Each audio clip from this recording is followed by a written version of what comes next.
guys, what's up? Shin0525 here, coming at you with another video. And happy Sonic Month, everybody. And today, for this video, I want to talk about Sonic stories. And I think the problem, I do touch on this in another video where I talk about how excited I am for the next Sonic game.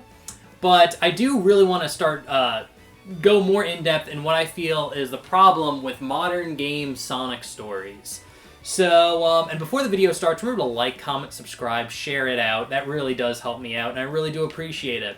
But, anyway, let's get into this. So, the big problem, and I mentioned this in another video, is they feel the main, line Sonic games, ever since, you know, Sonic Colors really feels like this, Heroes really feel, or not Heroes, Colors... Lost World. I always forget about Lost World. Lost World, even Sonic Forces and Frontiers feel this way. So kind of pretty much all of the most modern Sonic games feel like filler arcs in an anime.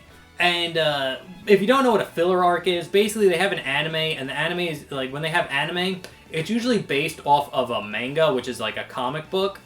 And what happens is, it's faster to do the anime than it is to draw up the comic book. And if the manga is not finished, eventually the anime will catch up to it. And when that happens, the animation studio has to just make up some random bullshit for an arc. To fill in the time they need for the manga to get ahead. So when that happens, they have to make something up, which is called a filler arc. And a filler arc usually sucks because the people making it have no source material to go off of, and they can't do any drastic changes to the story. So, for example, if you're talking about, Naruto, you can't have a Naruto filler arc where Naruto meets, a new cast of characters or something, and they become, a big part of his life. It's no, if Naruto's going to meet anyone new, he's going to have to meet them at the start of this arc, and then by the end of the arc, say goodbye to them forever. Because this is just kind of, made-up bullshit that we need to fill in time. And that's kind of how the, modern Sonic games feel. And one reason why they feel that way is, they're very self-contained. For example, Sonic Colors. It takes place in the amusement park. Sonic Lost World takes place on the Hex Planet. I forgot what they call it. I think it's called Hex Planet.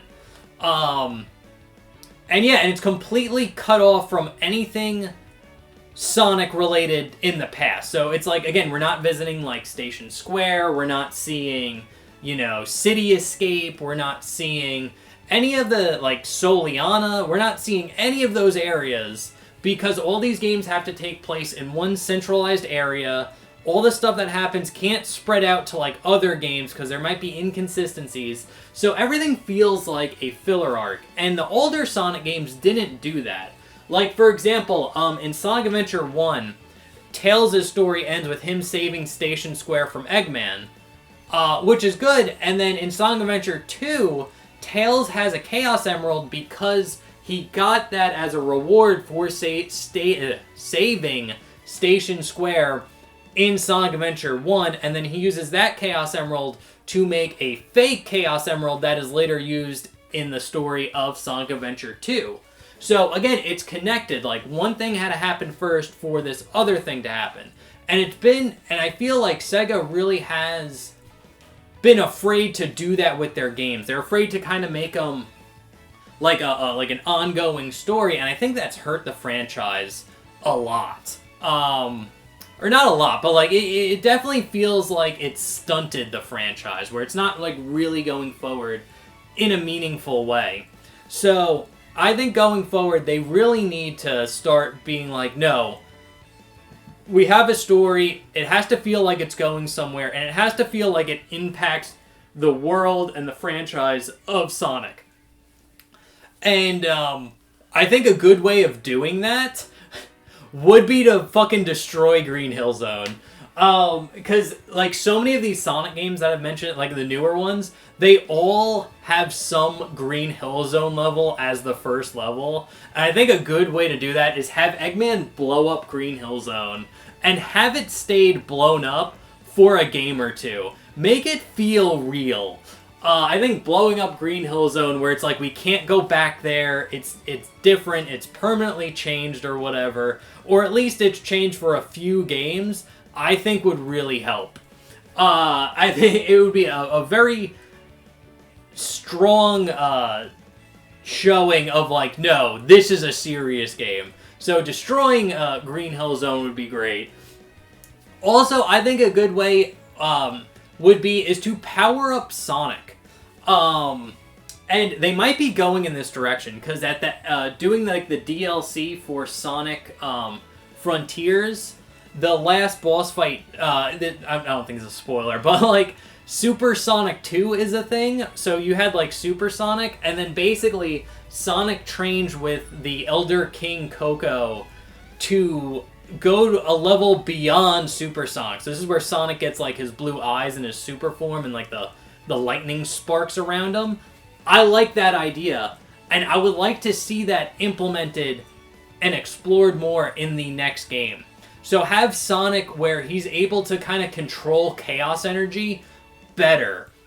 So make it where like Sonic starts to develop like a wider move set because he's able to use chaos energy better. And I think a good way is like, maybe if you give like Sonic like one Chaos Emerald, he can kind of start partially turning into Super Sonic. Like for example, I think what would be cool is like if you had Sonic where he has his standard jump, and then he has his double jump, make it where Sonic can do a triple jump by turning into Super Sonic for just like a split second to get extra height on like a third jump. And have like expand his moveset like that. So it shows that like Sonic is actually mastering his like super form outside the need of using all 7 Chaos Emeralds, and have like the explanation be like he's actually able to utilize the chaos energy in his body better, kind of like Shadow does in like Shadow the Hedgehog, or I guess Knuckles can. I don't know if that's like canonic to the games, but I know in the Archie comics, Knuckles was like microwaved with chaos energy when he was in like an egg, when he was like a baby. So he's actually like basically a living Chaos Emerald.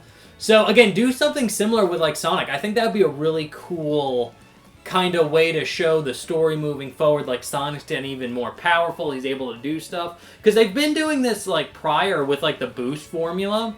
Like for example, in Sonic Generations, when Sonic fights Perfect Chaos, again, he does need to turn Super Sonic because he can do the boost. So again, that's a really good show of his power increasing and like the story moving forward with that.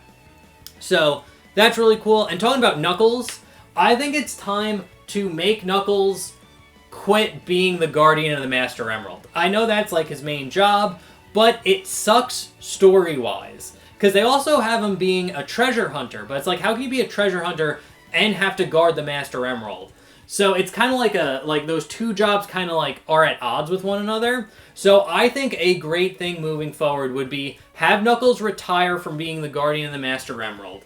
And I think a good replacement for him would be find some way to bring Tikal from Sonic Adventure 1 back, pair her up with Chaos Zero, who is still alive, by the way.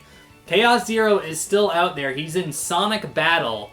And that game happens after Sonic Adventure. And so Chaos Zero is still out there in the world of Sonic somewhere. So find some way to bring back Tikal, pair her up with Chaos Zero, and have them take over being the Master Emerald's guardian. And then you can free up Knuckles to be a treasure hunter. Give him his fucking hat, and then have him just be out there. And then again, it's just super simple to have Knuckles there wherever you need him, because it doesn't make sense to have Knuckles along with like different adventures unless the Master Emerald's involved. And usually when you have the Master Emerald involved, you have to remove it from Angel Island, which means Angel Island falls from the fucking sky into the ocean again. So again, there's a lot of like plot relevant stuff that's connected with the Master Emerald, connected with Knuckles, that make him kind of like stuck on Angel Island. And again, if you want Knuckles going out to all these other areas, it makes way more sense to make him a treasure hunter. So I think that would be a good solution to that. Changes I would like to see to Tails. Make Tails become more independent. They've kind of alluded to this at the end of Sonic Frontiers, but make it where, like, Tails is doing his own thing. Like, going on his own adventures. Fuck, give Tails his own, like, full game. And make it more of, like, a tech-based game. Where Tails is coming up. Like, make it like Ratchet and Clank, but for Tails. That would be fucking perfect. Sell 1 million units right there. So, again, I think that's a really good direction you can go moving this story forward. And last thing I want to bring up is use the cast of characters in a meaningful way. Use, like, they did a great job with Shadow in Sonic X Shadow Generations. That was awesome. Continue that. Do something with Rouge. Do something with the Chaotix. Do something with Big the Cat. Like, I love Big the Cat. I would love to see him more involved in stuff in the future. And I think people are warming up to Big now. They hated him when he was in Sonic Adventure, but I think over the years, Big has kind of made like a big comeback. And it's like, I love seeing him in Sonic Frontiers. It was awesome. And I love seeing him in Sonic and the Secret Rings. That it was such a cool cameo, dude. So yeah, you actually use the cast in like a meaningful way. Have them like going on with their lives, and have like write stories that like intersect with these different characters. I think a lot of Sonic fans would like that. So again, me personally, I really hope they take the Sonic stories a bit more seriously, put a lot more effort into it. I know they have Ian Flynn writing, or he did Sonic Frontiers, and I hope he does the other Sonic games, but I really hope Sega allows him to write like really good stories, because I think the problem isn't like Ian Flynn. I think the problem is the fact that like Sega's just like, okay, you can write the story and you can do all like your references and stuff, but you can't make major changes to the characters. And I think when that happens, it's just like you get stuck in that filler arc or the filler arc problem that I identified at the beginning of the video. So, but yeah, those are pretty much all my thoughts. Let me know what you think down in the comment section below. I'd love to hear what you guys have to say. And, yeah, other than that, remember to like, comment, subscribe, share the video, and I'll see you in the next one. Okay, thanks, bye. Later. And here we are at the end slate. Thanks for making it all the way to the end of the video. I do appreciate it, and I do appreciate it if you take the time to like, comment, subscribe, share the video out. That really does help me out and helps out the channel. So if you do that, you're awesome. Other than that, I hope you enjoyed this Sonic-related video. The entire month of June, I am making Sonic-related content, so we're doing a Let's Play of Sonic Rivals. Every Sunday, I'm doing a Sonic How to Draw video. We're doing the Sonic Adventure Complete stream Monday and Fridays. So we are just killing it with Sonic content. So if you enjoyed this video, I hope you enjoy the rest of Sonic Month that's coming out. Hope it's a good one. And yeah, if you could just subscribe, that would be awesome. Also, half related to Sonic, I do a video series called Text Box. I was hoping to get some people on for this month. I don't think that's going to happen, though. But basically, it's a series where I talk to gamers about games. So if you're interested and want to be on, feel free to watch the playlist if you want to know how the video's formatted out. But if you want to be on, hit me up on either any of my socials. All that stuff is linked down below, or contact me on YouTube, whatever. So if you want to be on an episode of Text Box, just let me know. Alright guys, that's all I want to say for the end slate. Thank you so much for watching. I hope you enjoyed, and I'll see you for the next one. Okay, thanks, bye. Later.